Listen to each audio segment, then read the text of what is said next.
So everyone welcome back. तो भाई आज हम लोग करेंगे अकाउंटिंग रेशियोज के पीवाईक्यूज पार्ट 2। ठीक है, सेकंड वीडियो है ये। एक वीडियो इससे पहले आ चुका है। तो अगर यार तुम लोग पूरी की पूरी सीरीज फॉलो कर रहे हो, एक एक वीडियो देख रहे हो, तो नीचे कमेंट्स में अटेंडेंस जरूर लगाना। मुझे भी पता चले यार, मैं अगर मेहनत कर रहा हूं तो तुम भी अपनी साइड से पूरी मेहनत कर रहे हो। ठीक है, तो क्वेश्चंस का मैंने आपको पिछले लेक्चर में भी बताया था कि इस चैप्टर में सारा खेल फॉर्मूलाज का है और थोड़ी सी कैलकुलेशन का है। तो इन दोनों के ऊपर कमांड बना लो, फॉर्मूलाज अच्छे से याद कर लो, कैलकुलेशंस की प्रैक्टिस कर लो। और कैलकुलेशन में दिक्कत आ रही है तो थोड़े से टेबल्स याद कर लो, 20 तक के टेबल्स सारे कर लेना यार, क्योंकि छोटी क्लासेस में सिखाते थे। अब ना मैं देखता हूँ बड़े होते होते ना हम भूल जाते हैं, उल्टा छोटी क्लासेस की चीजें भूल जाते हैं। तो टेबल्स जरूर याद कर लेना, काम आएंगे कैलकुलेशंस करते टाइम पर। ठीक है, तो स्टार्ट करते हैं हम लोग आज की क्लास को। कंटिन्यू करेंगे हम लोग पीवाईक्यूज अकाउंटिंग रेशियोज के। ठीक है, अकाउंटिंग रेशियोज चैप्टर हम लोग स्टार्ट कर चुके हैं, कुछ क्वेश्चंस हो चुके हैं, अब हम कंटिन्यू कर रहे हैं। तो स्टार्ट करते हैं ये वाला question. Calculate the amount of opening trade receivables and closing trade receivables from the following figures. ठीक है, ये बहुत कॉमन टाइप का क्वेश्चन है जो बोर्ड एग्जाम्स में आता है कि लाइक डायरेक्टली रेशियो नहीं पूछ रहा आपसे। ठीक है, रेशियो को यूज करते हुए ना, रेशियो के अंदर का जो कॉम्पोनेंट है उसको पूछ रहे हैं। ठीक है, तो जैसे रेशियो कौन सी है, ट्रेड रिसीवेबल टर्नओवर रेशियो। तो इसका आंसर इसने ऑलरेडी दे दिया कि 4 टाइम्स आंसर है। यूजुअली क्या होता है, हमने बुक में कैसे पढ़े कि 4 टाइम्स निकालना होता है, लाइक आंसर पूछता है। लेकिन इस क्वेश्चन में क्या कह रहे हैं कि ओपनिंग ट्रेड रिसीवेबल बताओ और क्लोजिंग ट्रेड रिसीवेबल बताओ। तो ये बहुत कॉमन क्वेश्चंस हैं जो बोर्ड एग्जाम्स में आते हैं। तो अब देखते हैं इन्फॉर्मेशन क्या दे रहे हैं। इसमें कह रहा है cost of revenue from operations. Cost of revenue from operation का दूसरा नाम क्या है, कॉस्ट ऑफ गुड्स सोल्ड। ठीक है, cost of revenue from operations बोले या कॉस्ट ऑफ गुड्स सोल्ड बोले, बात एक ही है। तो ये कितना है, 3,20,000। ग्रॉस प्रॉफिट रेशियो दे रखी है 20%। ठीक है, तो देखो अभी हमने जितना पढ़ा है ना, जिसमें COGS पता है, ग्रॉस प्रॉफिट रेशियो पता है। ठीक है, इसकी हेल्प से हम लोग सेल्स निकालते हैं। पहले हम टोटल सेल्स निकालते हैं। और एक चीज और समझेंगे, ये जो 20% दे रखा है ना, ये किसका 20%, ये ऑफ सेल्स, सेल्स का 20%। जब भी क्वेश्चन साइलेंट होगा कि ग्रॉस प्रॉफिट रेशियो का परसेंटेज किस पे निकलेगा, हमेशा सेल्स पर निकलेगा। ये चीज आपने याद रखनी है। ठीक है, आगे की 3 लाइनें हम बाद में पढ़ेंगे, पहले इतना पढ़ते हैं, मतलब जितना हमने पढ़ा है इसको सॉल्व करते हैं। ठीक है, तो इसमें आप सबसे पहले एक फॉर्मूला लिखोगे। ये फॉर्मूला क्या है, sales minus cost of goods sold. Cost of goods sold को शॉर्ट में लिख रहे हैं COGS is equal to gross profit. ठीक है, ये फॉर्मूला हम लोग लिखेंगे। अब देखो भाई, सेल्स हमें नहीं पता है तो सेल्स को मान लेते हैं X minus cost of goods sold. देखो गिवन है 3,20,000, तो यहाँ पर लिखा 3,20,000। और ग्रॉस प्रॉफिट क्या है, 20% ऑफ सेल्स। ये हमने समझा 20% ऑफ सेल्स, तो 20% ऑफ की जगह मल्टीप्लाई, मैथ्स में ऑफ का मीनिंग मल्टीप्लाई। सेल्स क्या है, सेल्स X है, तो मल्टीप्लाइड बाय X। आई बात समझ। तो ये आपने फॉर्मूला याद रखना, जब भी कॉस्ट ऑफ गुड्स सोल्ड हो, ग्रॉस प्रॉफिट गिवन हो, ये वाला फॉर्मूला हमेशा यूज होता है। ये इंपॉर्टेंट फॉर्मूला है, ये याद होना चाहिए। ठीक है, ये बहुत ज्यादा यूज होता है इस चैप्टर में। अब सॉल्व करेंगे तो सेल्स आ जाएगा। ठीक है, इस इक्वेशन को सॉल्व करोगे सेल्स आ जाएगा। अब आप देखो सेल्स रिलेटेड एक इन्फॉर्मेशन और है, लास्ट में गिवन है cash revenue from operations being 33 of credit revenue from operation. ये मिक्स फ्रैक्शन है, 33 ये मिक्स फ्रैक्शन है, ऐसे लिखा है, ये ऐसे 33 ठीक है, अगर प्रिंटिंग में समझ नहीं आ रहा तो ये चीज लिखी है। तो उसने एक रिलेशनशिप दे दिया हमारे को, cash sales revenue from operation मतलब सेल्स, कैश सेल्स और क्रेडिट सेल्स के बीच में क्या रिलेशनशिप है वो उसने हमें बता दिया। तो पहले हम इस फॉर्मूले में जो सेल्स निकलेंगी ना, ये टोटल सेल्स निकलेंगी। आई बात समझ में। पहले ये सॉल्व करते हैं, फिर हम देखेंगे इसको कैसे आगे कंटिन्यू करेंगे। तो यहाँ लिख लेते हैं X minus 3,20,000 is equal to, ये कैंसिल होगा, X बाय 5, 2 के टेबल में 10 आ जाएगा, X 5 सर, तो X अपॉन 5। अब आगे इसको सॉल्व करते हैं। नेक्स्ट स्टेप हो जाएगा X minus X by 5 is equal to 3,20,000। फिर ये हो जाएगा 4X bye 5 is equal to 3,20,000। ठीक है, तो हमारे पास X कितना आ जाएगा, 4 लाख रुपीज। ये 5 इधर जाके मल्टीप्लाई, 4 राइट साइड में जाके डिवाइड, तो हमारे पास आंसर कितना आ जाएगा, 4 लाख रुपीज।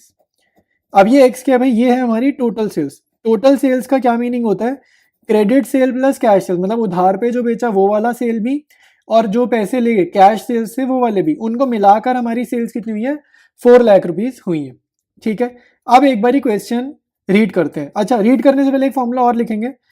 टोटल सेल्स किसके इक्वल होती है भाई, हमने अभी समझा टोटल सेल्स मतलब फर्म की सारी सेल, तो वो किसके इक्वल होंगी, cash sales plus credit sales. ठीक है, जो कैश में बेचा और जो क्रेडिट में बेचा मतलब उधार में बेचा, सारा का सारा सेल अगर हम ऐड कर देंगे तो वो किसके इक्वल होगा, टोटल सेल्स के इक्वल होगा। ठीक है, अब एक बार क्वेश्चन रीड करेंगे।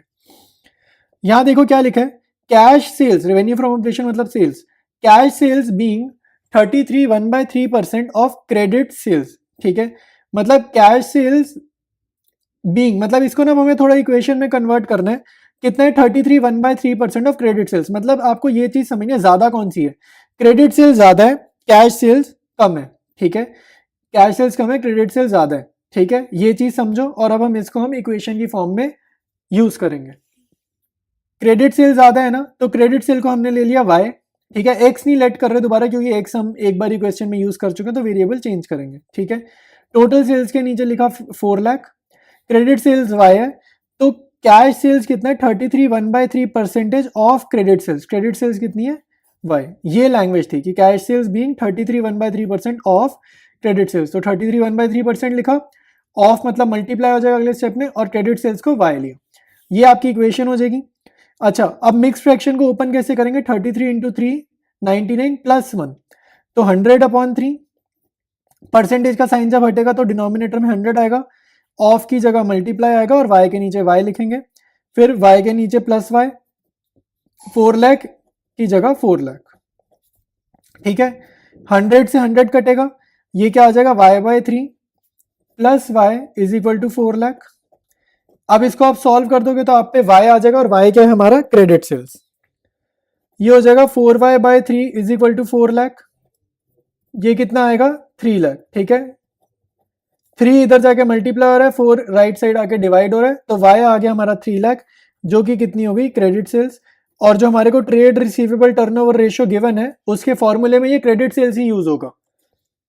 क्वेश्चन को एक बार ही और देखेंगे, इसमें कह रहा है closing trade receivables were 15,000 more than at the beginning, तो आपको इस लैंग्वेज को मैथमेटिकली कन्वर्ट करना है। क्या कह रहा है, क्लोजिंग ट्रेड रिसीवेबल्स वर की जगह लगा देंगे equal to, closing trade receivable equal to 15,000 plus opening trade receivable, more की जगह प्लस, बिगनिंग मतलब ओपनिंग ट्रेड रिसीवेबल। ये इक्वेशन जरा लिखते हैं, इस इक्वेशन को यूज करके क्वेश्चन को सॉल्व करेंगे, और हमारे को एक और इन्फॉर्मेशन अभी यूज करनी है, ये वाली ट्रेड रिसीवेबल टर्नओवर रेशियो का आंसर क्या है 4 टाइम्स। ठीक है, एक ये वाली इंफॉर्मेशन और एक ये लाइन, इसको यूज करेंगे, अब हमारा आंसर आ जाएगा।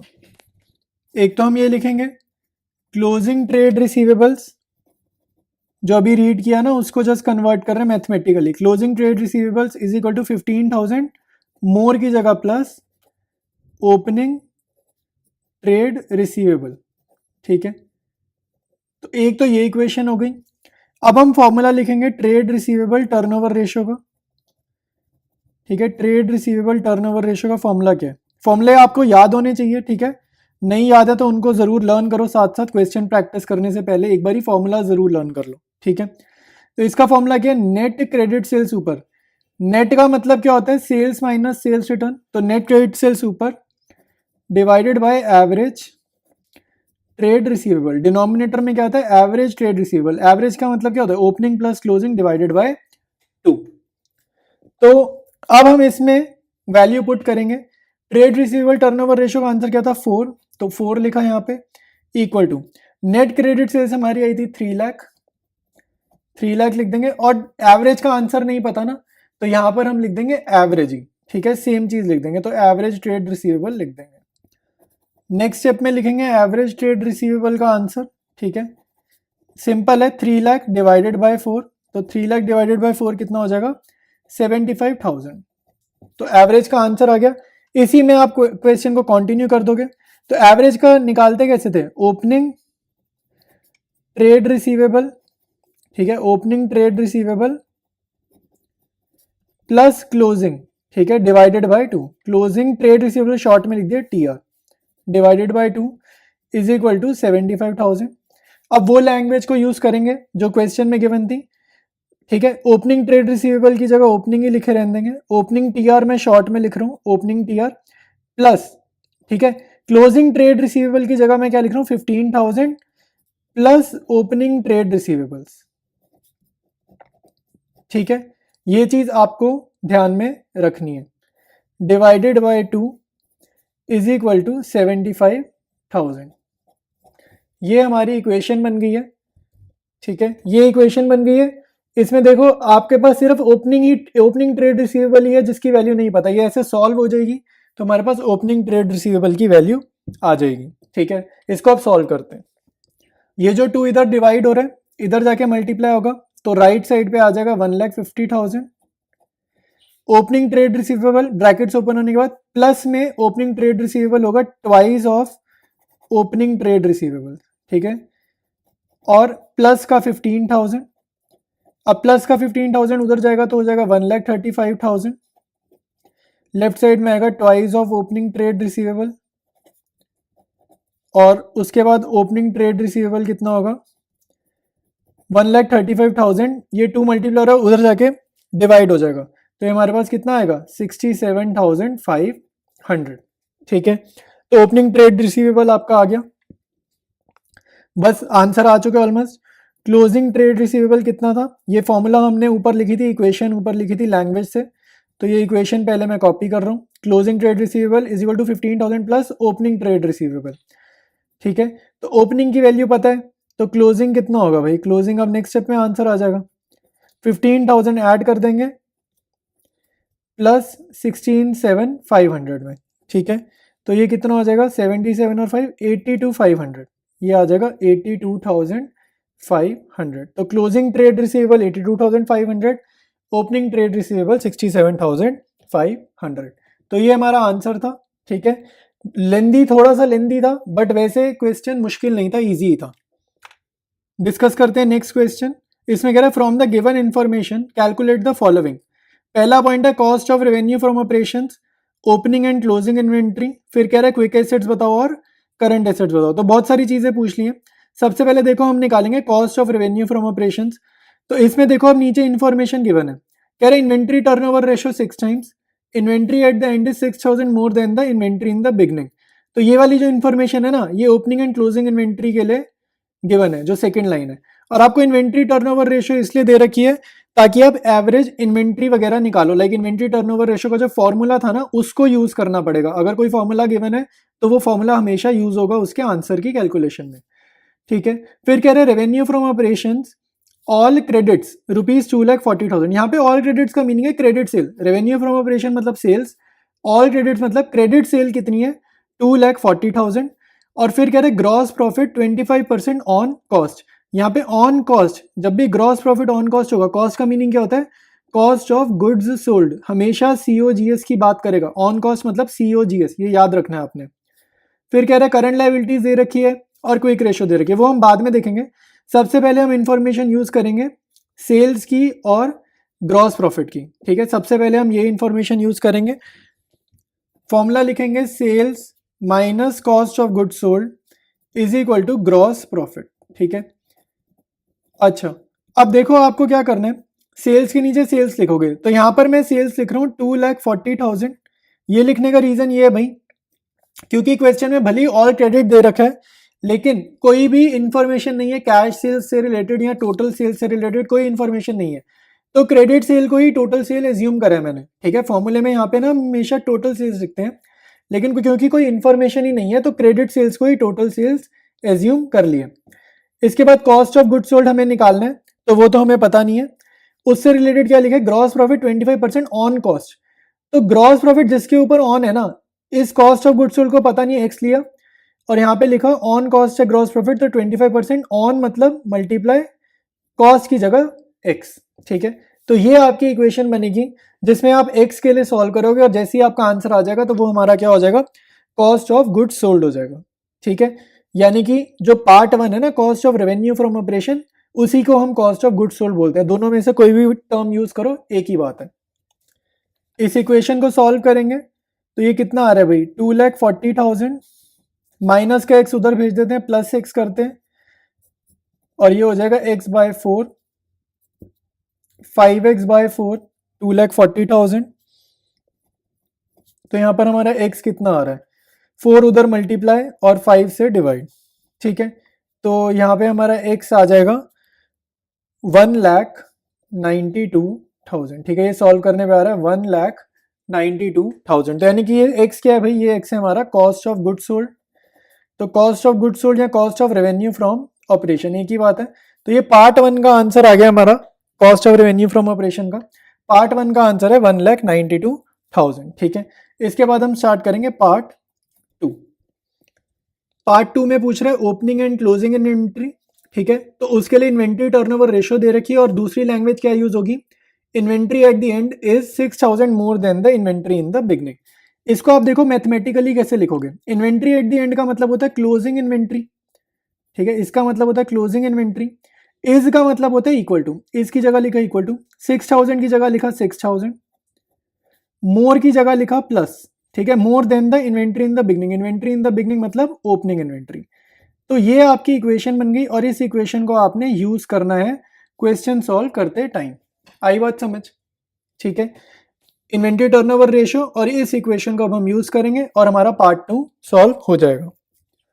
फॉर्मूला लिख लिए, इन्वेंट्री टर्नओवर रेशियो का आंसर 6 है तो 6 लिखेंगे। कॉस्ट ऑफ गुड्स सोल्ड अभी अभी हमने कैलकुलेट किया, ये था 1,92,000, यहाँ पर वो लिखा। एवरेज इन्वेंट्री हमें पता नहीं है तो वो अब हमारा इस फॉर्मूले में डालने के बाद वैल्यूज आंसर आ जाएगा। ठीक है, तो एवरेज इन्वेंट्री कितनी आ रही है भाई, एवरेज इन्वेंट्री आ रही है 1,92,000 डिवाइडेड बाय 6। ठीक है, तो 1,92,000 डिवाइडेड बाय 6 और ये आपका आ जाएगा 32,000। तो एवरेज इन्वेंट्री हमारी सॉल्व करने पे आ गई 32,000। ठीक है, अब हम इस एवरेज इन्वेंट्री का फॉर्मूला लिखेंगे और आगे आंसर खत्म कर देंगे। एवरेज इन्वेंट्री का फॉर्मूला लिख लिया, opening inventory plus closing inventory divided by 2। ठीक है, एवरेज इन्वेंट्री की वैल्यू अभी अभी हमने निकाली कितनी थी, 32,000, तो वो यहाँ पर लिखी। अब इसके बाद डिवाइडेड बाय 2 तो नीचे रहने देते हैं, ऊपर जो हमने इक्वेशन को देख के फॉर्मूला बनाया था वो ये क्या था कि क्लोजिंग इन्वेंट्री किसके बराबर है, 6,000 प्लस ओपनिंग इन्वेंट्री। यानी कि आप ओपनिंग इन्वेंट्री की जगह तो ओपनिंग इन्वेंट्री लिखे रहने दो, लेकिन क्लोजिंग इन्वेंट्री की जगह हम क्या लिख सकते हैं, 6,000 प्लस ओपनिंग इन्वेंट्री लिख सकते हैं, क्योंकि इसी की वैल्यू क्लोजिंग इन्वेंट्री के बराबर है। तो यहाँ पर लिख देंगे हम 6,000 प्लस ओपनिंग इन्वेंट्री। ठीक है, तो ये हमारे पास इक्वेशन सॉल्व हो जाएगी। ठीक है, ये हमारी इक्वेशन एक वेरिएबल में कन्वर्ट हो गई या एक अननोन में कन्वर्ट हो गई ओपनिंग इन्वेंट्री के। ठीक है, 32,000, ये 2 इधर जाके मल्टीप्लाई हो जाएगा तो 64,000 आएगा। इधर आप opening inventory plus opening inventory को लिख सकते हो ट्वाइस ऑफ ओपनिंग इन्वेंट्री, इसको लिख दिया twice of opening inventory plus में 6,000। नेक्स्ट स्टेप में ये 6,000 उधर जाके माइनस हो जाएगा तो आ जाएगा 58,000 is equal to twice of opening inventory. Last step में ओपनिंग इन्वेंट्री आपकी आ जाएगी सॉल्व होकर, ये 2 जो यहाँ मल्टीप्लाई हो रहा है उधर जाके क्या होगा, डिवाइड होगा। ठीक है, तो ओपनिंग इन्वेंट्री हमारी सॉल्व होकर आ जाएगी 20, कितना आ जाएगा 29,000। तो opening inventory is equal to 29,000 और क्लोजिंग इन्वेंट्री कितनी होगी भाई, क्लोजिंग इन्वेंट्री देखो ओपनिंग इन्वेंट्री की यहाँ वैल्यू डाल दोगे 29 प्लस 6, यहाँ पे फॉर्मूले में डाल दोगे तो क्लोजिंग इन्वेंट्री कितनी आएगी 35,000। तो क्लोजिंग इन्वेंट्री आप नेक्स्ट स्टेप में लिख सकते हो 29,000 प्लस 6,000 इज इक्वल टू 35,000।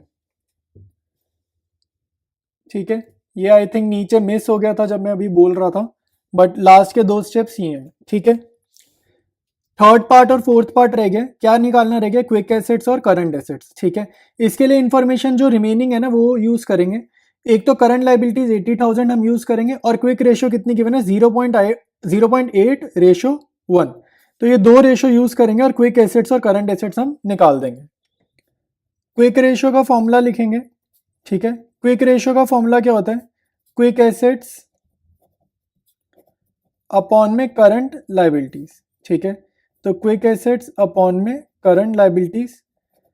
अब आपको क्विक रेशियो क्या गिवन है 0.8 रेशियो 1। ठीक है, देखो यहाँ पे समझो जरा, 0.80 रेशियो 1 गिवन है। रेशियो का मतलब क्या होता है, डिवीजन, तो इसको हम कैसे लिख सकते हैं, रेशियो 1 को लिख सकते हैं डिवाइडेड बाय 1। ठीक है, रेशियो मतलब क्या होता है, डिवीजन। तो क्विक एसेट्स हम शॉर्ट में लिख रहे हैं QA और करंट लाइबिलिटीज की वैल्यू क्वेश्चन में गिवन है 80,000। ठीक है, तो आपको क्विक एसेट निकालनी है वो अब आपकी निकल जाएंगी। ठीक है, तो क्विक एसेट्स कितनी आएंगी, ये 80,000 जो डिवाइड हो रहा है उधर जाके मल्टीप्लाई, तो 80,000 हो जाएगा मल्टीप्लाई और 0.80 की जगह मैं लिख सकता हूँ 80 अपॉन में 100। ठीक है, 1 तो हटा दिया ना, 1 नीचे 1 लिखने की वैल्यू नहीं होती, तो 0.80 को लिख दिया 80/100।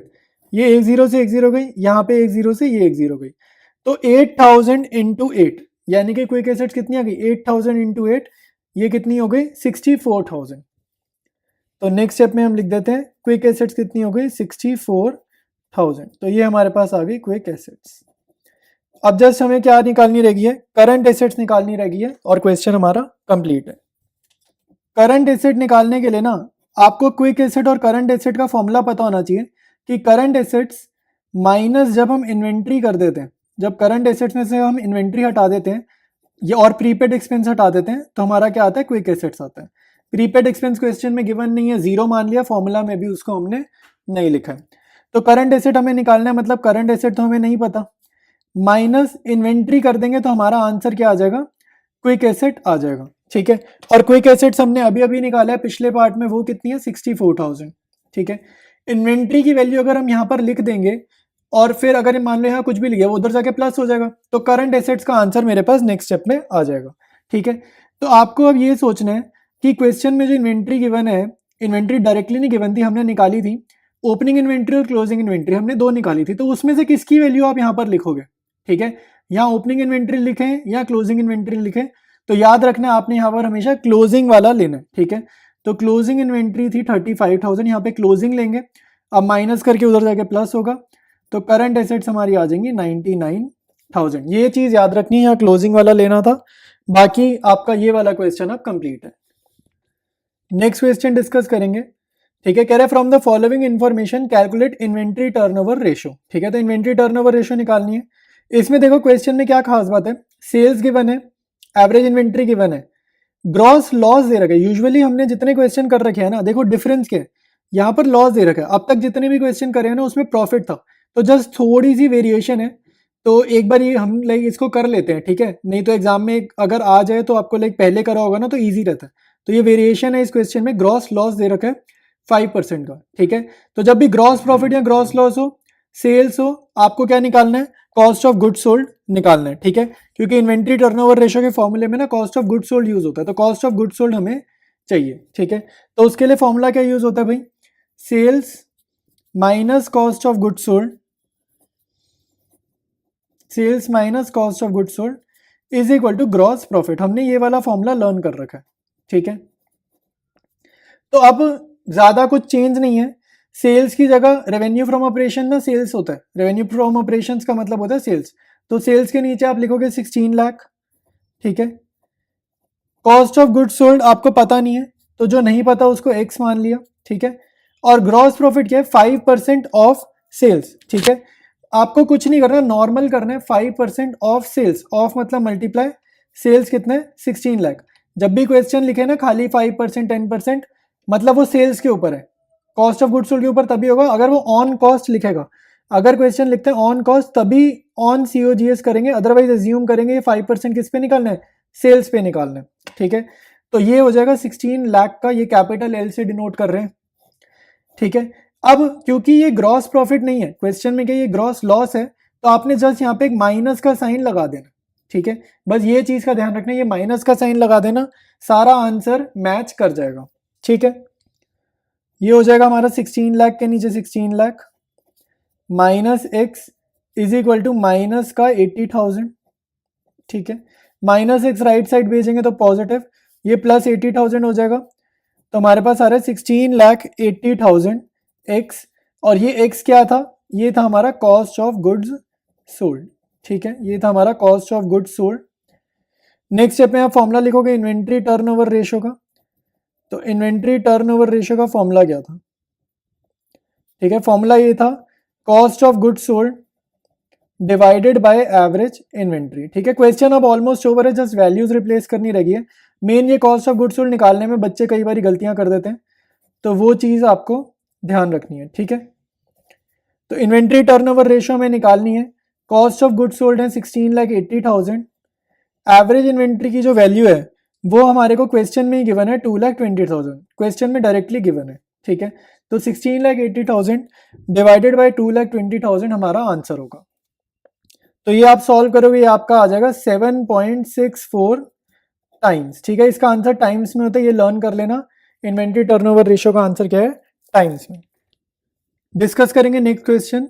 इसमें कह रहा है from the following details calculate opening inventory. देखो ओपनिंग इन्वेंट्री निकलवा रहा है, कोई डायरेक्ट रेशियो नहीं निकलवा रहा वहां से, ठीक है। खाली क्या निकलवा रहा है? ओपनिंग इन्वेंट्री पूछ रहा है। तो अब हमें खुद सोचना पड़ेगा, लाइक क्या कोई रेशियो यूज करेंगे या जो फॉर्मुलेज हमें आते हैं वो यूज करेंगे, लाइक कैसे करेंगे वो थोड़ा सा सोचना पड़ेगा। यहाँ कह रहे हैं closing inventory 60,000, total revenue from operation 5 lakh. Total revenue from operation मतलब सेल्स, ठीक है। Including cash revenue from operation 1 lakh. तो कैश रेवेन्यू 1 लाख है, मतलब क्रेडिट सेल्स 4 लाख है। ये इन्फॉर्मेशन वो दे रहे हैं। अब यूज होगी या नहीं होगी वो नहीं पता, लेकिन उसने ये इन्फॉर्मेशन दी है। फिर कह रहे हैं total purchases 3 lakh including credit purchases 60,000, यानी कि बाकी 2,40,000 क्या है? Cash purchase. अब वो भी यूज होगा या नहीं होगा ये नहीं पता, बट उसने हमें बता दिया। फिर कह रहे हैं goods are sold at a profit of 25% on cost. ये मैंने आपको बार बार ही बताया, ऑन कॉस्ट मतलब कॉस्ट ऑफ गुड्स सोल्ड, ठीक है। अब देखो पूरे क्वेश्चन में से ना हमें वो चीज उठानी है जो हमें समझ में आए। सबसे पहले जो समझ में आए या जो फॉर्मूला माइंड में आए ना, सबसे पहले उसको सॉल्व करना है। तो आप ध्यान से देखो, एक फॉर्मूला हम बार बार ही यूज करते आए हैं, sales minus cost of goods sold is equal to gross profit. पहले तो ये फॉर्मूला चेक करते हैं क्या इस क्वेश्चन में एप्लीकेबल है भी या नहीं, क्योंकि हम पहले वो काम करेंगे जो हमें समझ में आ रहा है। तो देखो सेल्स हमें गिवन है 5 लाख, तो वो 5 लाख सेल्स हमें पता है, ठीक है। और क्या पता है? ये ऑन कॉस्ट और ग्रॉस प्रॉफिट वाली रिलेशनशिप भी गिवन है। Goods are sold at a profit मतलब ये ग्रॉस प्रॉफिट की बात कर रहे हैं। तो ग्रॉस प्रॉफिट और कॉस्ट ऑफ गुड्स सोल्ड वाला एक ही फॉर्मूला हमें आता है, वो ये वाला है, ठीक है। तो पहले इसको यूज करेंगे और देखते हैं हमें कॉस्ट ऑफ गुड्स सोल्ड की वैल्यू मिल रही है या क्या मिलता है, ठीक है। पहले जितना समझ में आ रहा है क्वेश्चन उसको उतना सॉल्व करेंगे, ठीक है भाई। तो सेल्स की जगह आप लिखोगे 5 lakh, cost of goods sold नहीं पता है उसकी जगह लिखोगे एक्स, ग्रॉस प्रॉफिट कितना है? 25% ऑन COGS, तो 25% मल्टीप्लाइड बाय एक्स, ठीक है। तो इसको सॉल्व करेंगे तो हमारे पास एक्स आ जाएगा, तो ये आ जाएगा 5 लाख माइनस एक्स, उधर जाके प्लस एक्स हो जाएगा, और ये हो जाएगा एक्स बाय 4। ये कट के आ रहा है एक्स बाय 4, ठीक है। फिर ये सॉल्व करते हैं आगे। RHS में हमारे पास आ रहा है 5x बाय 4, इधर आ रहा है 5 लाख, तो x हमारा सॉल्व करके आ रहा है 4 लाख रुपीज, ठीक है। बहुत इजीली कट रहा है, 5 से ऐसे 1 लाख और फिर से 4 ये मल्टीप्लाई हो जाएगा, ठीक है। तो ये मेरे पास क्या आ जाएगा? हमारे पास आ जाएगी कॉस्ट ऑफ गुड्स सोल्ड की वैल्यू, ठीक है। इतना करने के बाद अब क्वेश्चन पे वापस चलते हैं। अब देखो भाई क्वेश्चन की गिवन इंफॉर्मेशन देखो, हमें क्लोजिंग इन्वेंट्री पता है, ठीक है। हमें परचेजेस 3 लाख पता है, टोटल परचेजेस हमें पता है, ठीक है भाई। और हमें कॉस्ट ऑफ गुड्स सोल्ड की वैल्यू पता है, वो हमने अभी अभी निकाली। कॉस्ट ऑफ गुड्स सोल्ड हमें अभी निकाला 4 लाख रुपीज, और ओपनिंग इन्वेंट्री पूछ रहा है। तो opening inventory, closing inventory, purchases और कॉस्ट ऑफ गुड्स सोल्ड का ना हमें एक फॉर्मूला और भी पता है, ठीक है। तो वो फॉर्मूला लिखते हैं। एक formula cost of goods sold का और होता है, वो क्या है? Opening inventory plus purchases plus direct expenses minus closing inventory. हो सकता है ये फॉर्मूला आपने लर्न करो ओपनिंग स्टॉक के नाम से और यहाँ पे क्लोजिंग स्टॉक वर्ड से, ठीक है। एक ही बात है, ये फॉर्मूला यूज हो जाएगा। कॉस्ट ऑफ गुड्स सोल्ड के नीचे आप लिख दोगे 4 लाख। ओपनिंग इन्वेंट्री वो हमसे पूछ रहा है तो इसकी वैल्यू हमें नहीं पता, तो यहाँ पे तो ओपनिंग इन्वेंट्री लिख देते हैं। परचेजेस क्वेश्चन में गिवन है 3 लाख, परचेजेस के नीचे 3 लाख लिखा। डायरेक्ट एक्सपेंसेस नहीं पता, जीरो, जो नहीं पता जीरो। क्लोजिंग इन्वेंट्री हमारे को क्वेश्चन में गिवन है 60,000, तो माइनस 60,000। ये सॉल्व हो जाएगा तो हमारे पास ओपनिंग इन्वेंट्री आ जाएगा। तो ओपनिंग इन्वेंट्री हमारे पास कितना आ जाएगा? 3 लाख माइनस 60, 2,40,000 प्लस का राइट साइड में उधर जाके माइनस होगा, तो 1,60,000 ओपनिंग इन्वेंट्री हमारे पास आ जाएगी, ठीक है। तो ये हमारा क्वेश्चन यहाँ पर ओवर है। अब स्टार्ट करते हैं नेक्स्ट, स्टार्ट करेंगे नेक्स्ट क्वेश्चन। इसमें कह रहा है from the following calculate trade receivable turnover ratio, ठीक है। तो हमें ये रेशियो निकालनी है, इसका आपको फॉर्मूला याद होना चाहिए। इन्फॉर्मेशन दी हुई है, total revenue from operation for year 8,40,000। तो टोटल रेवेन्यू फ्रॉम ऑपरेशन मतलब सेल्स, सेल्स दिए 8,40,000। Cash revenue from operation 40% of credit revenue from operation, यानी कि जितना भी क्रेडिट सेल्स है उसका 40% कैश सेल्स है, ठीक है। जितना भी क्रेडिट सेल है उसका 40% कैश सेल है, इसका मीनिंग ये हो गया। Closing trade receivable over opening trade receivable by 80,000। देखो ओवर का मीनिंग होता है maths, closing trade receivable minus opening trade receivable equal to thousand, ये इक्वेशन बन जाएगी इसकी। और ये वाली जो लास्ट लाइन है ना, ये मिस प्रिंट है, इसका कुछ रोल नहीं है क्वेश्चन में, ठीक है, इसका कोई रोल नहीं है। तो स्टार्ट करते हैं इसका part A, trade receivable turnover ratio निकालते हैं। उसके लिए हमें चाहिए क्रेडिट सेल्स और एवरेज ट्रेड रिसीवेबल, ठीक है। हमें एक चीज़ पता है क्या, कि cash sales plus credit sales कितनी होती हैं, टोटल सेल्स के इक्वल होती हैं, ठीक है। क्वेश्चन में हमें क्रेडिट सेल्स चाहिए, लेकिन गिवन क्या है, टोटल सेल्स। तो टोटल सेल्स हमें गिवन है 8,40,000, क्रेडिट सेल्स चाहिए।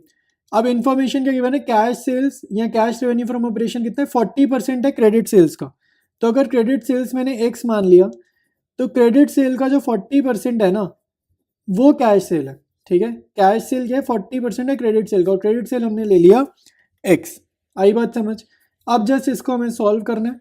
तो ये 40x upon 100 plus x equal to 8,40,000 हो जाएगा, ठीक है। अब यहाँ पे एलसीएम वगैरह ले लोगे, नीचे 1 है, कुछ नहीं लिखा, 100 से मल्टीप्लाई नीचे भी और ऊपर भी। तो ये आ जाएगा 140x upon 100 is equal to 8,40,000, ठीक है।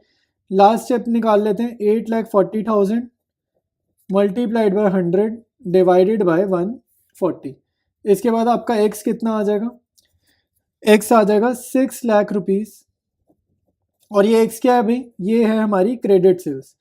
तो जो भी फॉर्मूला निकालना है हमारे को, नेट क्रेडिट सेल चाहिए था, तो न्यूमरेटर में यूज होना था, ये तो आ गया। अब निकालना है average trade receivable. Average trade receivable का फॉर्मूला लिखा है, और साथ साथ हम क्वेश्चन में जो लैंग्वेज गिवन है उसका फॉर्मूला लिखेंगे, क्लोजिंग ट्रेड रिसीवेबल, ठीक है। इससे रिलेटेड क्या गिवन है, closing trade receivable over opening trade receivable. Over का मतलब होता है माइनस, ठीक है। तो closing trade receivable minus opening trade receivable is equal to 80,000। तो यानी कि यहाँ से हम क्या डिराइव कर रहे हैं, कि closing trade receivable is equal to, minus उधर जाएगा तो प्लस हो जाएगा, is equal to 80,000 plus opening trade receivable, ठीक है। तो ये बात आपको समझनी है। और साथ साथ एक और बात, क्वेश्चन में क्लोजिंग ट्रेड रिसीवेबल हमारे को गिवन है, और वो कितना गिवन है, 2 लाख रुपीज़ गिवन है, क्वेश्चन में ही गिवन है, ठीक है। तो ये चीज़ आपको ध्यान रखनी है। अब जस्ट वैल्यू रिप्लेस कर देंगे तो हमारे पास आंसर आ जाएगा, ठीक है। तो यहाँ पर क्लोजिंग ट्रेड रिसीवेबल की जगह आप 2 लाख लिखोगे, 80,000 माइनस हो जाएगा, तो ओपनिंग ट्रेड रिसीवेबल आप पे कितना आ जाएगा, 1,20,000 आ जाएगा, ठीक है। ठीक है, तो ओपनिंग ट्रेड रिसीवेबल आ गया 1,20,000, क्लोजिंग आ गया 80,000। तो ओपनिंग की जगह डालो 1,20,000 ऊपर फॉर्मूला में, क्लोजिंग की जगह आप पुट करोगे क्लोजिंग की जगह 2 लाख, ठीक है। तो आपके पास एवरेज आ जाएगा, ठीक है। तो एवरेज ट्रेड रिसीवेबल कितना होगा, ओपनिंग प्लस क्लोजिंग। तो ओपनिंग की जगह 1,20,000, क्लोजिंग की जगह 2 लाख रुपीज़ डिवाइडेड बाय 2। तो 3,20,000 डिवाइडेड बाय 2 कितना होता है, 1,60,000। तो एवरेज ट्रेड रिसीवेबल कितना आ जाएगा, 1,60,000। अब हमारे को जस्ट फॉर्मूला लिखना है और आंसर निकालना है। फॉर्मूला लिख लिया आपने, net credit sales divided by average trade receivables. Credit sales हमने अभी निकाली थी 6 lakh rupees, average trade receivable भी अभी अभी निकाले थे 1,60,000। तो इसको डिवाइड करोगे, आंसर इसका आएगा टाइम्स में, और ये सॉल्व करने में कितना आएगा, 3.75 टाइम्स, ठीक है। तो ट्रेड रिसीवेबल टर्नओवर रेशियो हमारी आ गई है, और ये क्वेश्चन हमारा कंप्लीट है। अब स्टार्ट करेंगे नेक्स्ट क्वेश्चन। इसी क्वेश्चन में पार्ट बी गिवन है। पार्ट बी कह रहा है कैलकुलेट इंटरेस्ट कवरेज रेशियो, ठीक है। तो ये बहुत इंपॉर्टेंट चीज़ है, लाइक ये जो इंटरेस्ट कवरेज रेशियो ना, ये बहुत कॉमनली बोर्ड एग्जाम्स में आता है। इसमें जो प्रॉब्लम होती है क्वेश्चन में वो क्या होती है, कि हमें ना profit after interest and tax दे देता है, जबकि इंटरेस्ट कवरेज रेशियो का फॉर्मूले में क्या है, profit before interest and tax है, मतलब हमें बिफोर चाहिए, लेकिन गिवन क्या है, गिवन आफ्टर है। तो ये हमारे को निकालना है, आफ्टर से इंटरेस्ट, आफ्टर से बिफोर कैसे जाएंगे वो हमें समझना है। इनकम टैक्स का रेट गिवन है 30%, डिबेंचर्स पे इंटरेस्ट गिवन है 12%, ठीक है। ये जो 12% डिबेंचर है ना, इसका मीनिंग है इंटरेस्ट 12% इंटरेस्ट है, और डिबेंचर्स कितने के, 6 लाख के। तो अगर मेरे को इंटरेस्ट निकालना है तो कितना आएगा भाई, 6 लाख मल्टीप्लाइड बाय 12/100, ठीक है। तो ये आपका आ जाएगा इंटरेस्ट, यानी कि 72,000 आपका इंटरेस्ट आएगा, ठीक है। तो इंटरेस्ट हमने निकाल लिया। और अब समझेंगे बिफोर कैसे निकालेंगे, profit before interest and tax हम कैसे निकालेंगे। देखो भाई, अब हमारा इंपॉर्टेंट पार्ट स्टार्ट है क्वेश्चन का, ये बहुत समझने वाला है, 2 मिनट ध्यान से समझ लो, समझ में आ जाएगा, ठीक है। देखो हमें चाहिए क्या, हमें फॉर्मूला में चाहिए profit before interest and tax, तो ये गिवन नहीं है। तो बिफोर इंटरेस्ट एंड टैक्स का मीनिंग होता है कि प्रॉफिट में से अभी ना इंटरेस्ट कटा है ना अभी टैक्स काटा गया, ठीक है। तो और मुझे गिवन क्या है क्वेश्चन में, मुझे गिवन है profit after interest and tax. इसका मतलब क्या है कि प्रॉफिट में से इंटरेस्ट कटा है और उसके बाद प्रॉफिट में से टैक्स भी कट चुका है, ऑर्डर वाइज, मतलब पहले इंटरेस्ट कटा है फिर उसके बाद टैक्स कटा है, ठीक है। Profit after interest and tax का ये मीनिंग है, गिवन ये है, चाहिए ये। तो अब रास्ता समझते हैं। Profit before interest and tax में से अगर मैं इंटरेस्ट काट दूंगा तो उसको हम क्या बोलेंगे, profit after interest and before tax. अगर प्रॉफिट इस वाले में से इंटरेस्ट कट जाएगा, इसको क्या रीड करेंगे, profit after interest but before tax, ठीक है। लेकिन मेरे को क्या गिवन है क्वेश्चन में, आफ्टर इंटरेस्ट एंड टैक्स, मतलब दोनों कट चुके, दोनों आफ्टर हैं, तो उसके बाद मेरे को क्या काटना है, टैक्स भी काटना है। तो प्रॉफिट बिफोर वाले में से इंटरेस्ट काटेंगे फिर टैक्स काटेंगे, तो हमारे पास क्या आएगा, profit after interest and tax आ जाएगा, ठीक है। तो ये आपका फॉर्मूला है, ये फॉर्मूला अभी पूरा नहीं हुआ, अभी वैल्यूज रिप्लेस करेंगे ना तब भी समझना, ठीक है। ये मुझे नहीं पता तो इसको मैंने x मान लिया, इसमें से इंटरेस्ट माइनस करेंगे, इंटरेस्ट मैंने अभी अभी निकाला था 72,000, ठीक है, डिवेंचर्स का निकाला था ना, इंटरेस्ट आएगा 72,000। उसके बाद टैक्स का रेट क्वेश्चन में गिवन है 30%। अब 30% ऑफ किसका, 30% किस अमाउंट पे आप टैक्स निकालोगे, ठीक है, ये अभी समझते हैं। देखो शुरुआत में हमारे को जो प्रॉफिट गिवन था उसमें से x वो वाला प्रॉफिट है जिसमें ना इंटरेस्ट कटा है ना टैक्स कटा है। तो अब जब बिफोर वाले में से जब हम इंटरेस्ट काटेंगे ना तो कोई नया अमाउंट आएगा, x माइनस 72,000। प्रॉफिट x की वैल्यू अगर पता होती, मतलब कंपनी को तो पता होगी ना, अगर रियल एग्जांपल की बात करें, कंपनी का जो भी कमाया हुआ प्रॉफिट होगा उसमें से अगर इंटरेस्ट कटेगा, जो नया अमाउंट आएगा ना उस पर टैक्स पे किया जाता है। तो हमें भले ही नहीं पता, हम x की टर्म्स में लिख लेते हैं। तो profit before interest and tax को x लिया, उसमें से इंटरेस्ट माइनस किया, तो x माइनस 72,000 जो न्यू अमाउंट आएगा ना, अगर हमें x पता होता तो न्यू अमाउंट आता, हमें नहीं पता तो हम x की टर्म्स में लिख रहे हैं। तो इस अमाउंट के ऊपर टैक्स का रेट लगाएंगे, मतलब इस अमाउंट के ऊपर टैक्स आप काटोगे, ठीक है। और हमारे को profit after interest and tax given है क्वेश्चन में 4,97,000, ठीक है। अब हो चुका है क्वेश्चन, अगर मैथ्स आपको लाइक ठीक ठाक आती है, थोड़ी बहुत भी आती है तो आगे सॉल्व हो जाएगा, ठीक है। नहीं तो देख लो मैं पूरा सॉल्व करके दिखा रहा हूँ कैसे होगा। देखो भाई, x वाली टर्म्स एक तरफ करो, ये पहला x कॉपी किया, इस वाले को लेफ्ट साइड पे रहने दो, ठीक है, 0 से 0 कटा। अब यहाँ पे ब्रैकेट्स ओपन करेंगे तो ये माइनस का 3/10 इस x से मल्टीप्लाई होगा, फिर माइनस का 3/10 ये 72,000 से मल्टीप्लाई होगा, और ये माइनस का 72,000 राइट साइड पे भेज दो प्लस होने के लिए, ठीक है। तो राइट साइड पे मेरे पास आ जाएगा 5,69,000, ठीक है। ये 72,000 इधर भेजा है ऐड होने के लिए, तो मेरे पास आ जाएगा 5,69,000। तो यहाँ पर हम ओपन करते हैं ब्रैकेट्स, तो ये माइनस का हो जाएगा 3x/10, फिर माइनस माइनस प्लस 3/10 इंटू 72,000, ठीक है, 0 से 0 कटा, 7200 इंटू 3 हो जाएगा नेक्स्ट स्टेप में 21,600, प्लस ये x माइनस 3x/10 कितना हो जाएगा, 7x/10, ठीक है, ये हो जाएगा 7x/10 इक्वल टू 5,69,000। तो ये हम कॉपी करें, अब x के लिए सॉल्व कर देते हैं, 21,600 राइट साइड पे भेज के माइनस कराएंगे, ये माइनस करके कितना आ जाएगा 5,47,400, ठीक है। अब ये 7 से ये कट रहा है, 7 1 ज़र यहाँ पर जा रहा है, 7 7 ज़र 49, ठीक है, फिर 57 7 8 ज़र 56 और फिर 14 7 2 ज़र, ठीक है। तो ये आ रहा है 78,200, 10 से मल्टीप्लाई हो जाएगा, तो x मेरे पास आ रहा है 7,82,000 और x क्या मेरा profit before interest and tax, ठीक है। तो ये वो अमाउंट आ गई है हमारी जो फॉर्मूला में यूज होगी। अब क्वेश्चन हो चुके, जस्ट फॉर्मूला लिखकर वैल्यू निकाल लेंगे। Profit before interest and tax divided by interest on long term borrowings, हमारा आंसर आ जाएगा इंटरेस्ट कवरेज रेशियो का, ठीक है। तो profit before interest and tax अभी अभी निकाला हमने 7,82,000, interest on long term borrowings वही आएगा 72,000 जो डिबेंचर्स के ऊपर इंटरेस्ट निकाला था।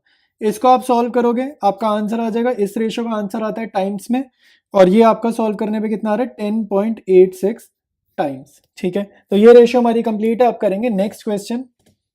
इस क्वेश्चन में हमें दो रेशियोज पूछ रहे हैं। पहली बोल रहा है रिटर्न ऑन इन्वेस्टमेंट, सेकंड बोल रहे डेट इक्विटी रेशो। ठीक है, बिल्कुल सिमिलर क्वेश्चन है प्रीवियस क्वेश्चन की तरह। ठीक है, और इसी टाइप के क्वेश्चन आप लोग बोर्ड एग्जाम्स में एक्सपेक्ट कर सकते हो। ठीक है, ये क्योंकि आए हुए हैं ना, पहले आए हुए क्वेश्चन, तो इस लेवल के क्वेश्चन आ सकते हैं। तो इसमें कह रहे net profit after interest and tax कितने 6 lakh rupees, 6% debentures 10 lakh rupees, capital employed 20 lakh rupees और टैक्स रेट 40%। ठीक है, तो आफ्टर इंटरेस्ट एंड टैक्स दे रखा है, और रिटर्न ऑन इन्वेस्टमेंट में आपको net profit before interest and tax निकालना आना चाहिए, लाइक वो वाला यूज होगा। तो आफ्टर वाला दिया हुआ है, बिफोर निकालना है। बिल्कुल पिछला क्वेश्चन जैसे किया है ना, पिछला मैंने बहुत सही से समझाया, इसमें मैं एक बार फिर से समझा दूंगा, आपको बिल्कुल बढ़िया से कॉन्सेप्ट क्लियर हो जाएगा। ठीक है, तो आफ्टर से अब हम बिफोर निकालते हैं, और रिटर्न ऑन इन्वेस्टमेंट रेशियो पहले सॉल्व करते हैं, बाद में डेट इक्विटी सॉल्व करेंगे। तो इसको समझते हैं जरा। देखो हमें क्या चाहिए, net profit before interest and tax हमें चाहिए। ठीक है, गिवन ये नहीं है। अब आपको ये समझना, net profit before interest and tax का मीनिंग क्या है कि इस नेट प्रॉफिट में से अभी ना इंटरेस्ट कट है ना टैक्स कट है। तो इसका मतलब अगर मैं इसमें से इंटरेस्ट माइनस कर दूं, यानी कि काट दूं, और इसमें से टैक्स माइनस कर दूं, मतलब कि टैक्स भी काट दूंगा, तो मेरे पास क्या बचेगा, net profit after interest and tax. ठीक है, आफ्टर इंटरेस्ट एंड टैक्स का मतलब क्या है कि इंटरेस्ट भी कट चुका है और टैक्स भी आफ्टर ही है, मतलब आफ्टर टैक्स भी है। ठीक है, मतलब टैक्स भी कट गया। तो ये आपका फॉर्मूला बन जाएगा कि net profit before interest and tax में से माइनस हुआ इंटरेस्ट माइनस हुआ टैक्स, तो आपके पास क्या आ गया, net profit after interest and tax आ गया। ये गिवन है 6 लाख, तो इसके नीचे लिख दिया 6 लाख। ठीक है, ये मेरे को निकालना है, ये तो पता नहीं है, इसको लिख दिया हमने x। इसमें से अब मुझे इंटरेस्ट माइनस करना है। इंटरेस्ट देखो क्या है, 6% डिवेंचर्स, ये जो क्वेश्चन में गिवन है 6% डिवेंचर्स, ये 6% इंटरेस्ट निकाल देंगे 10 लाख रुपीज के डिवेंचर पे। ठीक है, तो ये 10 लाख इंटू 6%, ये कितना हो जाएगा 60,000, यानी कि इंटरेस्ट मेरा कितना है 60,000। अब करना है माइनस टैक्स, टैक्स कितना है 40%। अब यहाँ पे क्वेश्चन एक ये आता है कि 40% किस अमाउंट के ऊपर आपको निकालना है। तो याद रखना 40% आपको एक्स का नहीं निकालना, ये एक्स में से जब इंटरेस्ट आप काट लोगे ना, इसमें से जब आप इंटरेस्ट काट लोगे, जो नया अमाउंट आएगा उस पर टैक्स कटता है। यानी कि 40% किसका, पुराने वाले प्रॉफिट में से इंटरेस्ट को जब आप माइनस कर लोगे, वो अमाउंट का आपको टैक्स पे करना है। ये आपका फॉर्मूला बन के तैयार हुआ है, इसको सॉल्व करोगे तो एक्स आ जाएगा। ठीक है, और एक्स हमारा net profit before interest and tax है, और यही हमारे को चाहिए एक्स। ये माइनस 60,000 उधर जाके प्लस हो जाएगा, तो राइट में तो आ जाएगा 6,60,000। ये माइनस 40% दोनों से मल्टीप्लाई होगा, ब्रैकेट ओपन करेंगे तो माइनस 40x अपॉन में 100, और ये माइनस माइनस होंगे प्लस, तो 40% मल्टीप्लाइड बाय 60,000। ठीक है, ये सॉल्व करके दिखा रहा हूँ क्योंकि कई बार यहाँ भी गलतियाँ हो जाती हैं। एलसीएम वगैरह लेके इसको सॉल्व करते हैं। ये 100x माइनस 40x होगा 60x अपॉन 100, प्लस के नीचे प्लस, ये 2 जीरो से 2 जीरो गई, 6 4 से 24 और 3 जीरो यानी कि 24,000। राइट साइड पे 6,60,000 करा कॉपी। ठीक है, 60x अपॉन 100 कॉपी, 24,000 उधर जाके माइनस होगा, तो मेरे पास राइट साइड में आएगा 6,36,000। ये जीरो से जीरो जाएगा। ठीक है, x कितना होगा 6,36,000 मल्टीप्लाइड बाय 10 डिवाइडेड बाय 6। ये क्रॉस मल्टीप्लाई हुआ है, 10 ऊपर 6 नीचे।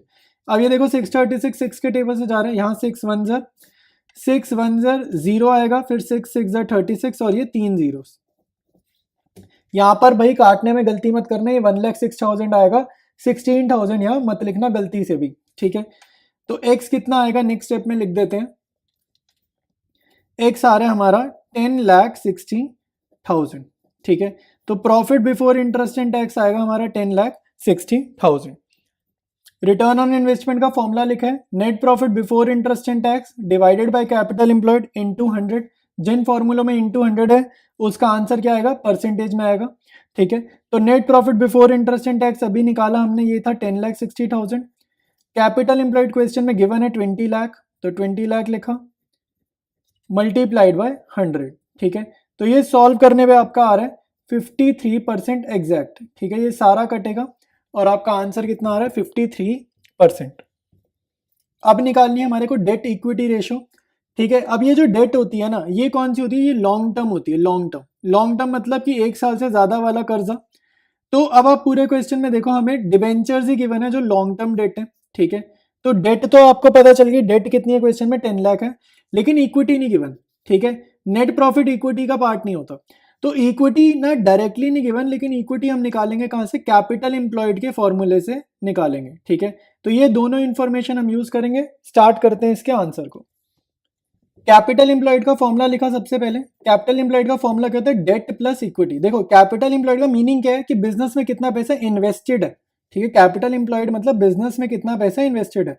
अब हम कहां से पैसा इन्वेस्ट करेंगे, एक तो इन्वेस्ट करने का तरीका होता है उधार लेकर, लोन लेकर, जिसको हम बोलते हैं डेट, ठीक है। लोन लिया, बिजनेस में पैसा इन्वेस्ट करा, डेट।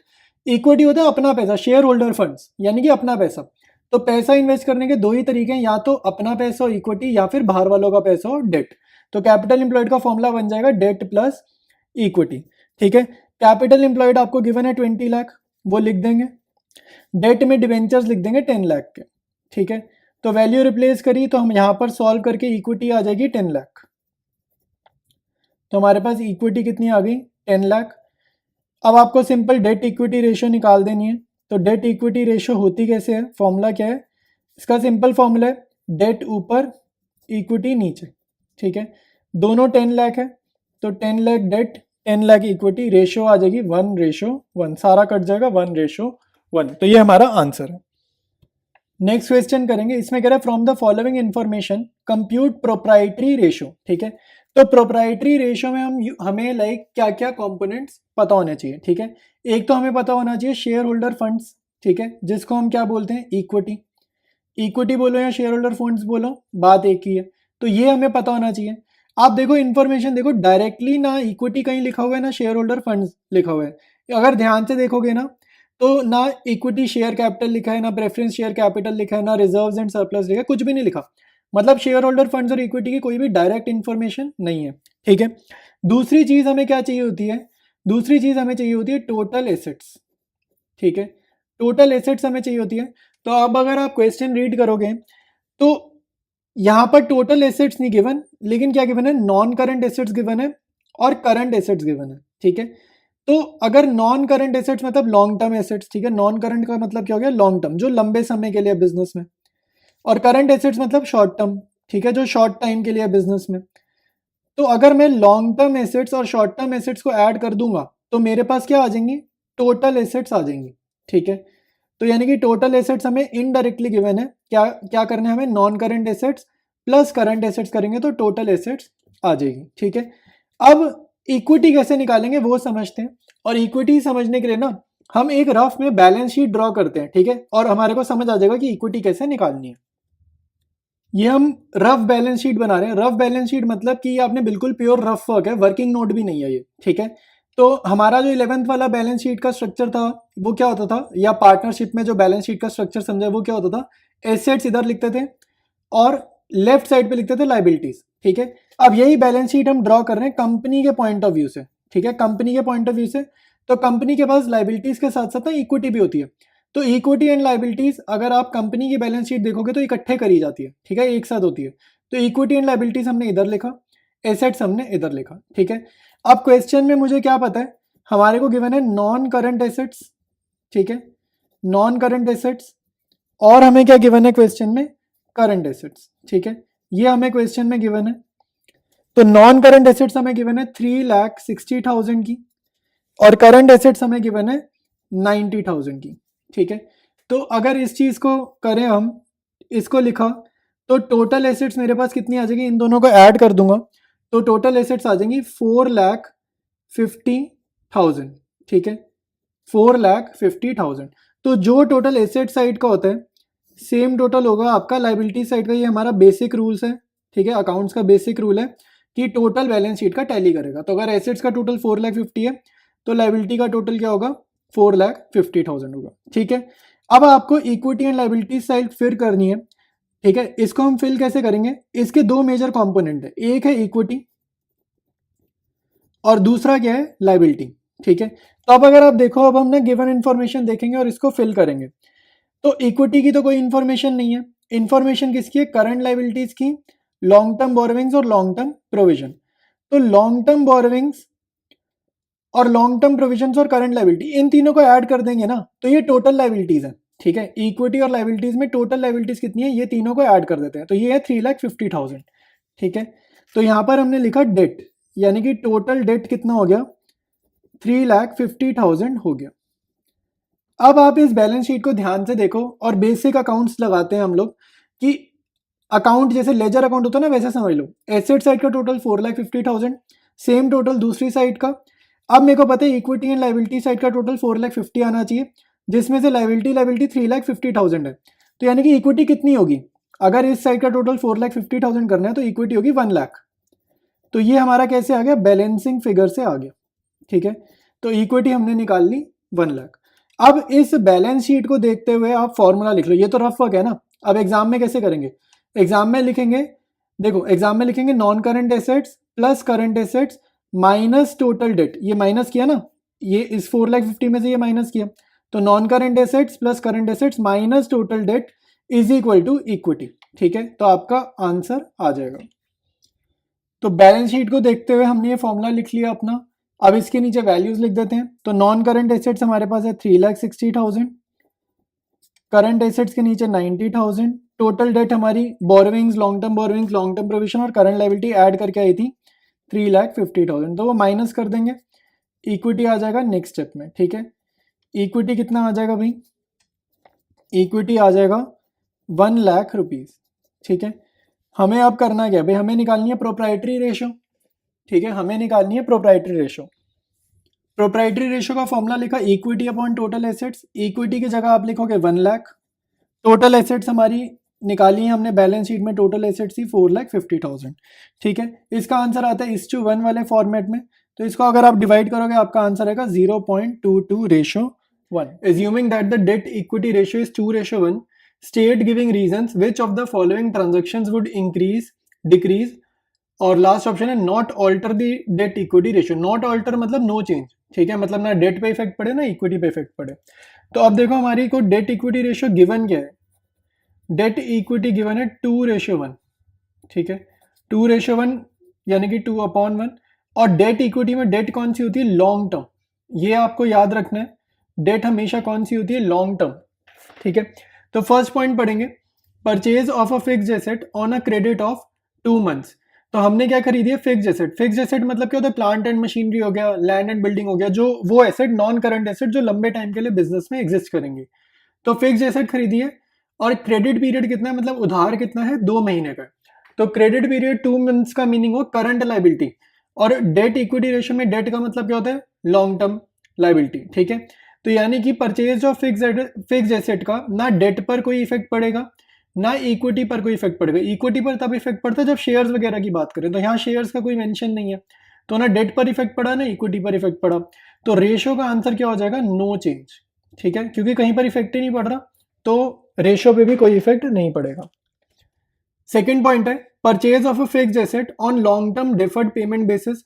तो इसका क्या मीनिंग है कि हमने फिक्स्ड एसेट खरीदी है, यानी कि एसेट खरीदी है, और लॉन्ग टर्म मतलब भाई long term deferred payment basis मतलब इंस्टॉलमेंट में पैसा दे रहे हैं। ठीक है, इंस्टॉलमेंट में हम पेमेंट करेंगे, तो इसका मीनिंग यही हुआ कि लॉन्ग टर्म लायबिलिटी, इसका मीनिंग यही होगा कि लॉन्ग टर्म लायबिलिटी है, बाद में पैसे देंगे। जैसे कुछ पैसा अभी दे दिया, बाकी पैसा जो मेजर अमाउंट है वो आने वाले सालों में देंगे। ठीक है, तो यानी कि एक डेट बढ़ रही है। अगर हम फिक्स्ड एसेट खरीद रहे हैं तो हमारी डेट बढ़ रही है, मतलब कि लॉन्ग टर्म डेट बढ़ रही है।